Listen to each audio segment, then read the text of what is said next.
Ekohotblog weekly review of trending stories. If you're a new subscriber or you're watching for the first time, this is Ekohotblog weekly review of trending stories, where we bring to you the juiciest and trending stories of the week. Hello and welcome to this week's episode of Ekohotblog's weekly review of trending stories. If you're joining us for the first time, welcome on board. This is where we bring to you interesting, trending, and fascinating stories that happened within the course of the week that you may have missed. I am Daniel Samsonido. I'll be taking you through the highlighted stories for this week's episode. First, let's take a look at the top stories. Declare state of emergency in Ondo, PDP begs Tinubu.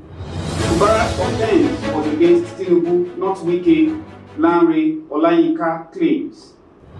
Lagos Deputy Governor Hamzat laments exorbitant electricity bill from Disco.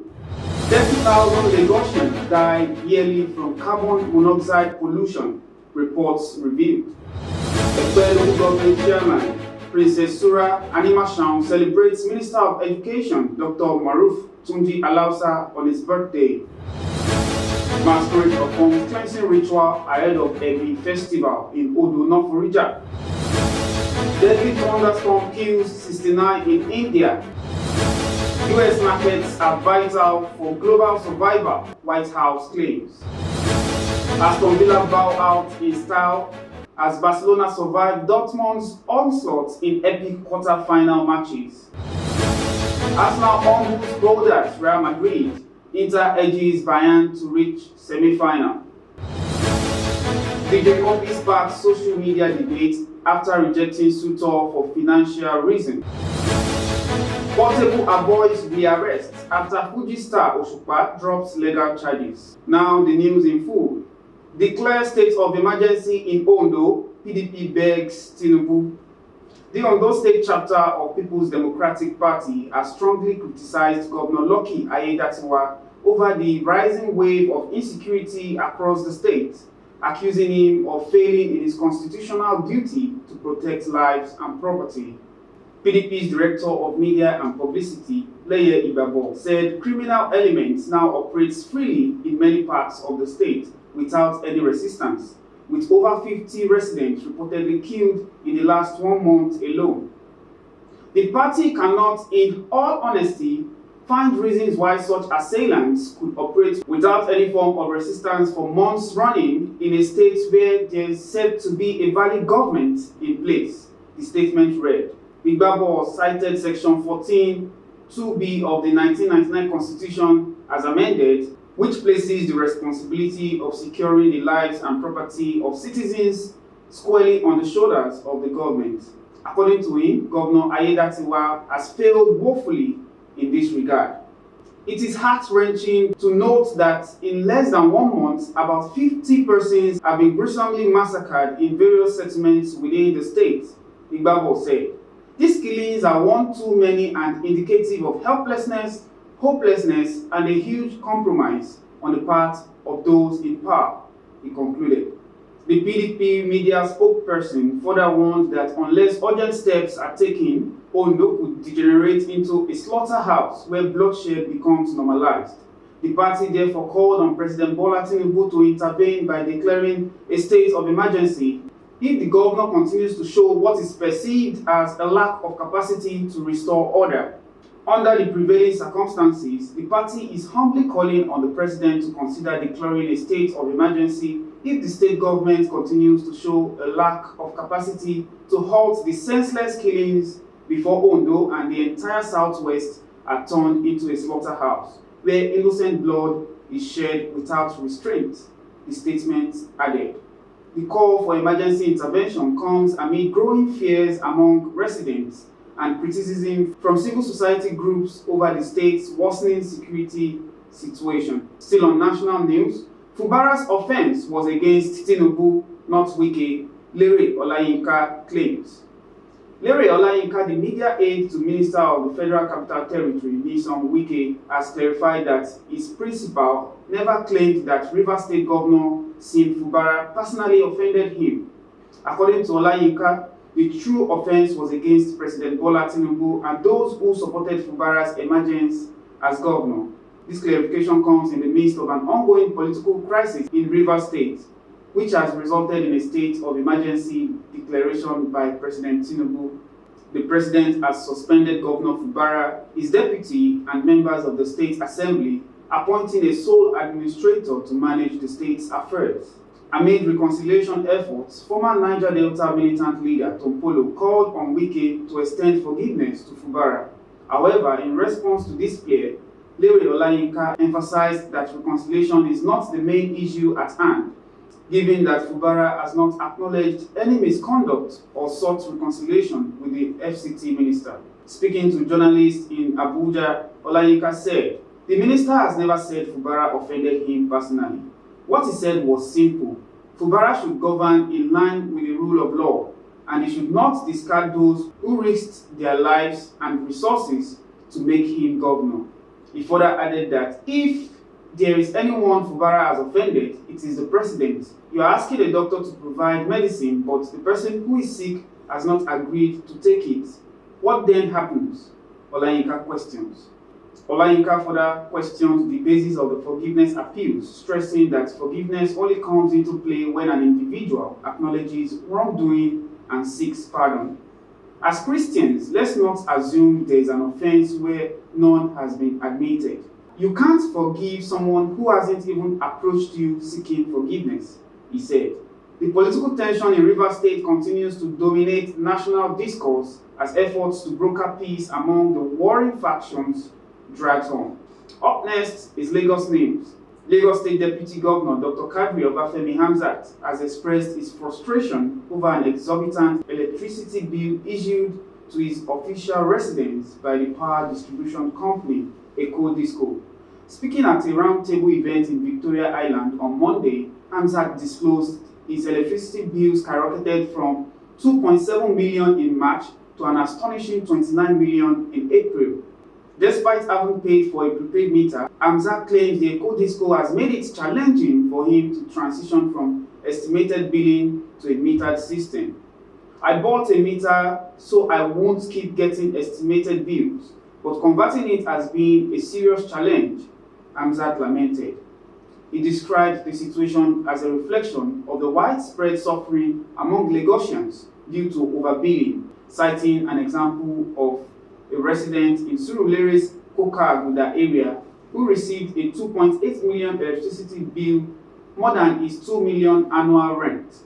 "Our people are suffering because of estimated billing," he said. Hamzat spoke on behalf of Governor Babajide Sanwo-Olu during the signing ceremony for a memorandum of understanding between the Lagos State government and the Rural Electrification Agency, which focuses on expanding electricity access to rural communities in the state. Commending Electricity Commissioner Biodun Ogunleye for facilitating the partnership, Hamzat described the MOU as a step toward a more stable and inclusive power supply in Lagos State. Ogunleye further elaborated on the collaboration with Rural Electrification Agency, noting that it would unlock new opportunities for underserved communities and solidify Lagos's position as a leader in the renewable energy development. Still on Lagos news, 30,000 Lagosians die yearly from carbon monoxide pollution, reports revealed. The Lagos State government has raised concern about carbon monoxide pollution, saying that around 30,000 people die every year in the state due to exposure to it. Speaking at the 2025 Lagos Energy Summit in Victoria Island, Mr. Biodun Ogunleye said the number of deaths is shocking and shows urgent need to move away from fuel-powered generators, which are harmful to both health and the environment. Ogunleye revealed that there are about 4.5 billion generators in Lagos used in homes, markets, and small businesses. These generators burn 16 billion litres of fuel every year, costing residents roughly 14 trillion at the current price of 900 naira per litre. These generators burn 16 billion litres of fuel every year, costing residents roughly 14 trillion at the current price of 900 naira per litre. They also releases 38 million tons of carbon dioxide annually, more than the emission of countries like Togo Rwanda, and Gabon. This is a serious public health crisis, he said. Governor Babajide Olusola Sanwo-Olu, in a speech, said his government is working hard to switch to cleaner energy sources. He explained that although many Lagosians generate their own electricity, it's being done in a scattered and expensive way. We are spending a lot of money, but it is not sustainable, the governor said. Under the Teams Plus plan, energy has become a key focus for the state's future. The Lagos State government is now inviting companies to show interest in building gas-powered, large-scale solar and independent power projects that can add 6,000 megawatts to the power supply in the next 3 years. Other major plans include changing 22,000 streetlights to more energy-efficient models, enforcing the Lagos electricity law signed in December 2024 to start a cleaner electricity market, launching the Lagos Gas Master Plan to guide future energy projects, updating the state's electricity plan, and creating new energy policies. These are not just plans on paper, they are the road to our Lagos Vision 2030, a future with clean, reliable, and affordable electricity for everyone, Umuleye added. He also added that 72% of Lagos households have at least one generator. 94% of small businesses depend on generators. 76% of market areas cannot operate without them. Governor Sanwo-Olu ended by saying Lagos is ready to become Africa's top energy investment hub. We are building a Lagos where students, artisans, and business owners can succeed with power that is clean, reliable, and affordable, he concluded. Up next is Ekpe News. Ekpe local government chairman, Princess Surah Animashaun celebrates Minister of Education, Dr. Moruf Tunji Alausa, on his birthday. The executive chairman of Ekpe local government, Honorable Princess Surah Animashaun, has extended warm felicitations to Nigeria's Honorable Minister of Education, Dr. Moruf Tunji Alausa, on the occasion of his birthday. Ekohotblog gathered that in a heartfelt message made available to the press, the Ekpe local government boss described Dr. Alausa as a visionary leader whose unwavering commitment to the educational sector has left a lasting impact on national development. Warmest felicitations on your special day, Dr. Moruf Tunji Alausa, Nigeria's Honorable Minister of Education, the statement began. May God's favor, wisdom, and good health continue to abound in your life. Your dedication to education and leadership is truly inspiring, and I am grateful for your contributions to Nigeria's growth and development, she added.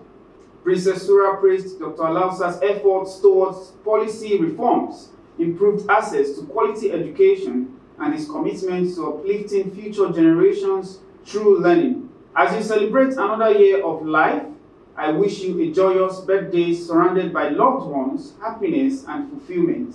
May this new year bring greater opportunities, success, and fulfillment in all your endeavors, she added. The message concluded with a note of gratitude and admiration for the minister's contribution to national progress. Please accept my heartfelt congratulations and best wishes on your birthday, sir. The goodwill message from Princess Surah Animashaun adds to the chorus of tributes pouring in from various dignitaries and stakeholders across the country as Dr. Alausa marks another year of impactful service and leadership. Still on Ekpe News, local masquerade performs cleansing ritual ahead of Ebi Festival in Ondo, North Florida. In preparation for the upcoming Ebi Festival, a local masquerade performed a symbolic ritual a few days ago to rid the community of any evil or negative influences. Ekohotblog gathered that the ancient tradition involved gathering firewood, representing the impurities within the community, and casting them into the river to purify and protect the area. Once the firewood had been properly disposed of in the river, the local masquerade returned to the king, who offered prayers for peace, tranquility, and prosperity within the community. This act signifies the importance of spiritual cleansing and renewal in the days leading up to the highly anticipated Ebi Festival, where the people of Ondo, North Florida, come together to celebrate their shared cultural heritage and forge a stronger bond as a community. This symbolic act is witnessed by many villagers who believe it ushers in a period of rejuvenation, tranquility, and peace. The Ebi Festival, scheduled for April 18, 2025, will be held under the esteemed leadership of His Royal Majesty, the Animashaun of Ondo Kingdom, Oba Babatunde Ogunlaja, JP. The festival is also seen as a time of renewal and freshness, fostering a sense of communal harmony and well-being for all who partake in the festivities. Now on to the foreign scene. Deadly thunderstorm kills 69 in India. At least 69 people have been killed this week following unusually intense thunderstorms that struck eastern India's Bayern state and neighboring Nepal, officials confirmed. Ekohotblog reported that the Bayern Disaster Management Authority reported that 61 people died between Thursday and Friday due to fierce thunderstorm and lightning strikes. The neighboring Nepal disaster officials told AFP that 8 more fatalities were recorded on Wednesday and Thursday, attributing the deaths to lightning strikes. The Indian Meteorological Department has warned that more heavy rainfall is expected to lash Bayern again on Saturday, raising concerns for further incidents. While flash floods and lightning are annual occurrences that claim thousands of lives across the region, scientists have long warned that rising global temperatures are driving a surge in extreme weather events. Last year, experts highlighted a worrying trend linking climate change to a sharp rise in fatal lightning strikes in India. The country, home to over 1.4 billion people, records nearly 1,900 lightning-related deaths annually.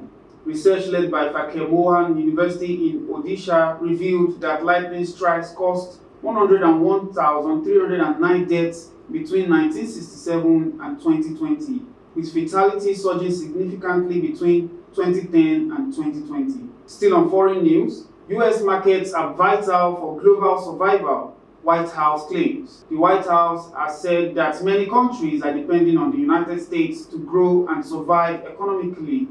This comes as over 75 countries have reached out to the US government to renegotiate trade agreements. Caroline Leavitt, press secretary to President Donald Trump, said during a press conference that the US is in a strong position because of its large consumer market. They clearly need us. They depend on our economy, our people's buying power, and our way of doing business, Caroline said. She explained that countries like South Korea, Japan, and Vietnam have already contacted the president. Italy is also expected to visit the White House soon to discuss new trade opportunities. There is a reason why they are all coming to us. They understand how important the US market is to their survival. President Trump is using this opportunity to push for better deals that will benefit American workers and businesses, she added. This statement follows Trump's recent decision to suspend tariffs on imports from over 70 countries, including Nigeria, for 90 days. This statement follows Trump's recent decision to suspend tariffs on imports from over 70 countries, including Nigeria, for 90 days. This temporary pause is meant to give room for fresh discussions and new trade terms. The White House believes this move gives America a powerful advantage. Officials say that by controlling access to its markets, the US can demand fairer deals and protect its own industries. Meanwhile, some analysts believe this could lead to stronger economic ties, while others warn it might increase tension if not handled carefully. More meetings between US trade officials and representatives from different countries are expected in the coming weeks. Up next is sport news. Aston Villa bow out in style as Barcelona survived Dortmund onslaught in epic quarter-final matches. Aston Villa and Barcelona faced tough challenges in the UEFA Champions League quarter-finals with different results. Aston Villa put up a hard fight against Paris Saint-Germain but fell short, while Barcelona struggled in Germany yet managed to progress to the next round. At Villa Park, Aston Villa needed to overcome a 3-1 loss from the first leg. They had to win by at least 2 goals to progress. Things took a more difficult turn when PSG scored 2 quick goals, making the aggregate score 5-1. Aston Villa's resurgence started with Yuri Tielemans' goal-bound strike deflected into goal, followed by captain John McGinn and Ezri Konsa's brilliant shots, narrowing the scoreline to 5-4 lead for the visitors. Despite having a couple of goal-scoring opportunities to level the aggregate score, PSG goalkeeper Gianluigi Donnarumma denied the hosts a glimpse at staging a perfect comeback. Aston Villa won the match by 3-2 with an aggregate score of 5-4. PSG progressed to the semi-final. Meanwhile, in Germany, Barcelona faced Borussia Dortmund with a 4-0 advantage from the first leg. Dortmund applied pressure and scored 3 goals, courtesy Serhou Guirassy. Despite the struggle, goalkeeper Wojciech Szczesny made crucial saves to deny the hosts several goal-scoring opportunities. Barcelona lost 3-1 on the night, but their 5-3 aggregate score ensured their safe passage to the next round. On the flip side, Arsenal humble holders Real Madrid as Inter edged Bayern to reach semi-final. Arsenal have knocked out defending champion Real Madrid with a 2-1 victory at the Santiago Bernabeu, securing a 5-1 aggregate to book a place in the UEFA Champions League semi-final for the first time since 2009. The Gunners, who held a 3-0 advantage from the first leg in London, weathered an early storm in Spain as VAR took center stage. A potential penalty for Real Madrid was overturned after a lengthy review, while Bukayo Saka missed an early penalty awarded to Arsenal. Saka later redeemed himself, opening the scoring in the 65th minute. However, Vinicius Jr. responded quickly with an equalizer following a defensive lapse by William Saliba. But Arsenal had the last word, with Gabriel Martinelli sealing the win on a counter-attack in stoppage time.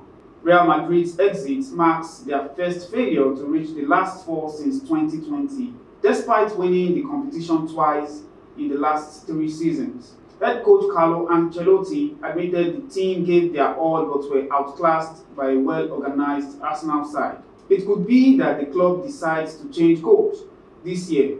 Next year, there's no problem, said Ancelotti, whose future remains uncertain amid links to Xabi Alonso and Jurgen Klopp. Elsewhere, Inter Milan edged Bayern Munich to qualify to the UEFA Champions League semi-final. Inter Milan also advanced to the last 4 after a thrilling 2-all draw with Bayern Munich at San Siro, giving them a 4-3 aggregate victory.